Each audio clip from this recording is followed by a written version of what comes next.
നമസ്കാരം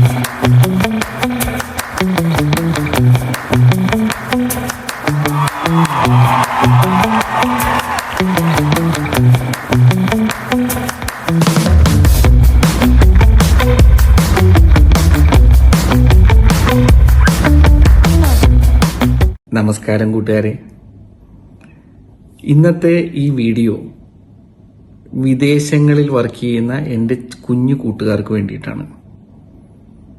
പലരും ഉന്നത വിദ്യാഭ്യാസത്തിനായി കാനഡ, UK, ഓസ്ട്രേലിയ, ന്യൂസിലൻഡ് എന്നീ രാജ്യങ്ങളിൽ എത്തിപ്പെട്ടിരിക്കുന്നവർക്ക് വേണ്ടിയിട്ടുള്ള ഒരു കുഞ്ഞു വീഡിയോ ആണ്. എനിക്കറിയാം, ഞാനും ആദ്യമായി വന്ന കാലഘട്ടത്തിൽ ഒരുപാട് സ്ട്രഗിൾ ചെയ്തിരുന്നതാണ് നല്ല ഫുഡ് കഴിക്കാനായിട്ട്. ഒന്നാമത്തെ വലിയ കാര്യമായിട്ട് നമുക്ക് ഭക്ഷണം വെക്കാൻ അറിയില്ല. രണ്ടാമത്തെ കാര്യം, ഈ ഒരാൾക്ക് വേണ്ടി ഭക്ഷണം വെക്കുമ്പേ എങ്ങനെ പർച്ചേസ് ചെയ്യണമെന്നോ എവിടെ നിന്ന് പർച്ചേസ് ചെയ്യണമെന്നോ എനിക്ക് ഒരു ഐഡിയ ഉണ്ടായിരുന്നില്ല. പിന്നെ പയ്യെ വന്നു കഴിഞ്ഞപ്പോഴാണ് ഞാനിത് പഠിച്ചത്. ആ അറിവ് നിങ്ങൾക്ക് വേണ്ടി പറഞ്ഞു തരാൻ വേണ്ടിയാണ് ഞാൻ ഈ വീഡിയോ ചെയ്യുന്നത്. നിങ്ങൾ ഡെയിലി നിങ്ങളുടെ ഭക്ഷണത്തിൽ വെജിറ്റബിൾസ് ഇൻക്ലൂഡ് ചെയ്യണം. ചിക്കനോ മീറ്റോ എന്തെങ്കിലും ഇൻക്ലൂഡ് ചെയ്യണം 2 ദിവസം കൂടുമ്പോഴെങ്കിലും. ഇതൊക്കെ നമുക്ക് അത്യന്താപേക്ഷിതമാണ്. പക്ഷേ നമ്മുടെ സ്റ്റുഡന്റ് ലൈഫിൽ കുട്ടികൾ പലപ്പോഴും ഇതൊക്കെ മറന്നു പോകും. എന്നുവെച്ചാൽ ഒന്നാമത്തെ വെക്കാനുള്ള മടി, ഒരാൾക്ക് വേണ്ടി വാങ്ങിച്ചു കഴിഞ്ഞാൽ വേസ്റ്റ് കൂടുതൽ വരുന്നു, ഒരേ ഭക്ഷണം തന്നെ കുറേ നാൾ കഴിക്കേണ്ടി വരുന്നു. ഇങ്ങനെയുള്ള കാര്യങ്ങളെ കൊണ്ട് ഇവർക്ക് ബുദ്ധിമുട്ടാണ്. അപ്പം നിങ്ങൾ ചെയ്യേണ്ടത് ഫ്രിഡ്ജ് കുറച്ച് ഉപയോഗിക്കുകയും ഫ്രീസർ കൂടുതൽ ഉപയോഗിക്കുകയും വേണം. ഫ്രീസർ എന്ന് പറഞ്ഞാൽ ഞാൻ നല്ല തണുപ്പിൽ വെക്കുന്നതാണ്. -18 താഴെ, -18 താഴെ തണുപ്പിൽ വെക്കുന്നതാണ് ഫ്രീസർ. മറ്റത് 5 ഡിഗ്രി വരെയൊക്കെ ഫ്രിഡ്ജിൽ വെക്കുകയുള്ളൂ. അത് കുറച്ച് ദിവസം ഇരിക്കുകയുള്ളൂ. അപ്പോൾ ഫ്രീസർ ഫ്രോസൺ വെജിറ്റബിൾസ് അല്ലെങ്കിൽ ഫ്രോസൺ മീറ്റൊക്കെ നിങ്ങൾ വാങ്ങിച്ച് ഉപയോഗിക്കാൻ പഠിക്കണം. നമുക്കിവിടെ പുറത്ത് കിട്ടുന്ന മിക്ക വാടക വീടുകളിലും ഫ്രിഡ്ജും ഫ്രീസറൊക്കെ വളരെ വലുതായിരിക്കും, ഷെയറിംഗ് ആണെങ്കിൽ പോലും. അപ്പോൾ ആൽഡിയിലോ ടെസ്കോയിലോ ഈ കാനഡയിലൊക്കെ വേറെ സൂപ്പർ മാർക്കറ്റുകളായിരിക്കും. നിങ്ങൾക്ക് ചീപ്പായിട്ട് 1 പൗണ്ടിനോ 1.25 പൗണ്ടിനൊക്കെ എല്ലാ വെജിറ്റബിളും കിട്ടും. കോളിഫ്ലവർ, ബ്രോക്കോളി, ബീൻസ് ഒക്കെ കിട്ടും.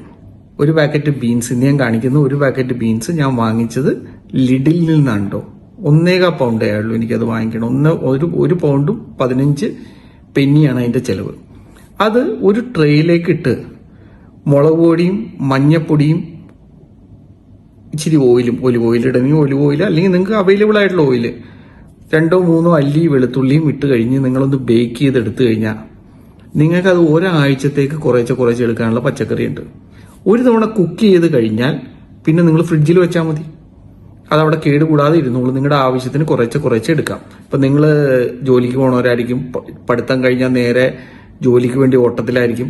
നിങ്ങളെ കൊണ്ട് ചിലപ്പോൾ അത് ഇതൊക്കെ മാനേജ് ചെയ്യാൻ പറ്റില്ല. അപ്പം ഇങ്ങനെ നമ്മൾ ഒരാഴ്ചത്തേക്കുള്ള ഫുഡ് അറേഞ്ച് ചെയ്ത് വെക്കാൻ പറ്റുകയാണെങ്കിൽ, ഇനിയില്ല ഓവൻ, നിങ്ങളുടെ വീട്ടിൽ താമസിക്കുന്ന വീട്ടിൽ ഓവൻ ഇല്ലെങ്കിൽ ഫ്രൈ പാനിലായാലും മതി. ഫ്രൈ പാനിൽ കുറേശ്ശെ ആവശ്യത്തിന് എടുക്കുക. നിങ്ങൾക്ക് ആവശ്യത്തിനുള്ള മാത്രം എടുത്താൽ മതി.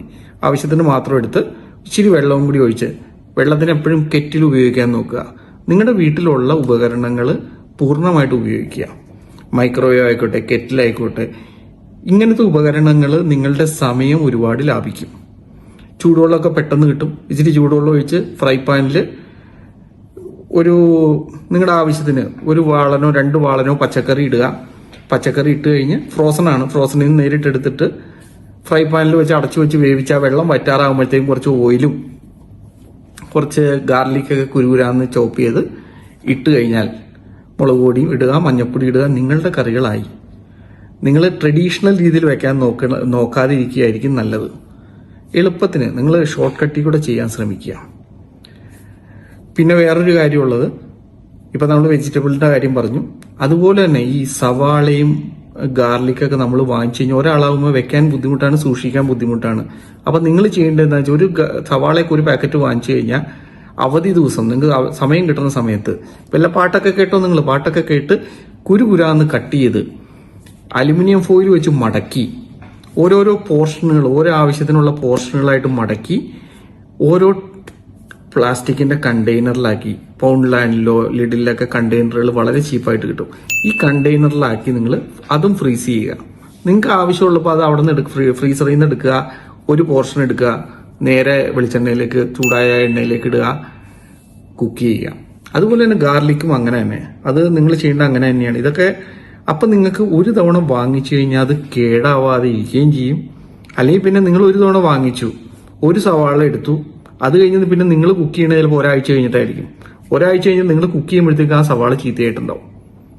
അപ്പൊ കഴിയുന്നതും ഫ്രോസൺ ആയിട്ട് വെക്കും, ഫ്രീസറിൽ വെക്കാൻ ശ്രമിക്കുക. അത് ഓർഗനൈസ് ചെയ്ത് വെക്കണം കേട്ടോ. കുറച്ച് പണിയുണ്ട്. കട്ട് ചെയ്ത് എല്ലാം ചെയ്ത് പോർഷൻസ് ആക്കി ഒരു ദിവസം, അവധി കിട്ടുന്ന ദിവസം ഇതൊക്കെ ചെയ്ത്, അതുപോലെ തന്നെ വീടും ക്ലീൻ ചെയ്യാൻ ഒരു ദിവസം കണ്ടെത്തണം കേട്ടോ.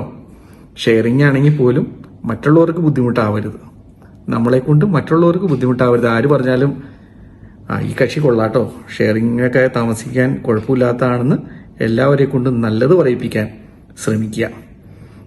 അപ്പൊ ഇന്നത്തെ ഉപദേശം ഇത്ര മതി. ഇതിൽ കൂടുതലായി കഴിഞ്ഞാൽ നിങ്ങൾ ബോറടിക്കും. ഇനി മറ്റൊരു വീഡിയോ ആയിട്ട് പിന്നെ വരാം കേട്ടോ. Bye, see U.